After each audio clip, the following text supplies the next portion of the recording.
భారతీయ జనతా పార్టీని టార్గెట్ చేసింది కాంగ్రెస్ పార్టీ. రిజర్వేషన్ల రద్దు, బీసీ కులగణన, రాజ్యాంగం మార్పు వంటి అంశాలపై అటాకింగ్ చేస్తూ కమలం పార్టీ ఉక్కిరిబిక్కిరి చేస్తుంది. కాంగ్రెస్ పార్టీకి కౌంటర్ ఇవ్వలేక సతమతమవుతుంది బీజేపీ నాయకత్వం.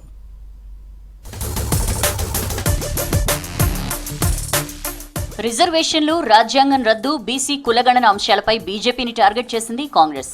పార్లమెంట్ ఎన్నికల్లో కమలం పార్టీని ఇరకట్టంలో పెట్టేలా సీఎం రేవంత్ రెడ్డి అటాకింగ్ మొదలుపెట్టారు. 10 రోజులుగా తీవ్ర స్థాయిలో విమర్శలు చేస్తున్నారు. రేవంత్ కామెంట్స్ కు వివరణ ఇచ్చుకునే పనిలో పడ్డారు బీజేపీ నేతలు. కాంగ్రెస్ ఆరోపణలు జనంలోకి వెళ్లడంతో డ్యామేజ్ కంట్రోల్ కోసం ప్రయత్నాలు చేస్తున్నారు కమలం నేతలు. 400 సీట్లతో మోదీ మళ్లీ ప్రధాని అయితే రాజ్యాంగం రద్దు ఖాయమన్న కాంగ్రెస్ ఆరోపణలతో ఉక్కిరిబిక్కిరవుతోంది బీజేపీ. డ్యామేజ్ కంట్రోల్ కోసం బీజేపీ జాతీయ, రాష్ట్ర నేతలు వివరణ ఇచ్చుకోవాల్సిన పరిస్థితి ఏర్పడింది.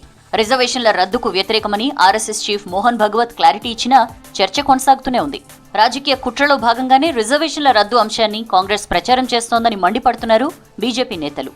భారతీయ జనతా పార్టీ రిజర్వేషన్లు రద్దు చేస్తుందని, రాజ్యాంగాన్ని మార్చేస్తుందని చెప్పి ఒక బూచిగా చూపించి సమాజంలో రిజర్వేషన్ అనుకూల, వ్యతిరేక వర్గాలను సృష్టించి ఒకరికొకరు ఎదురుగా ఒక ఘర్షణపూరితమైన వాతావరణానికి సృష్టించాలని చెప్పి ఇవాళ కాంగ్రెస్ ప్రయత్నిస్తుంది. అదే అంశాన్ని ప్రధాన ఎన్నికల అంశంగా మార్చేసి, అంటే 100 సార్లు అబద్ధం చెప్పితే అది నిజమవుతుందని చెప్పి ఒక మూర్ఖత్వంతో ఈ కాంగ్రెస్ పార్టీ మరి వ్యవహరిస్తున్నారు. ప్రజలు ఈరోజు గమనిస్తారు.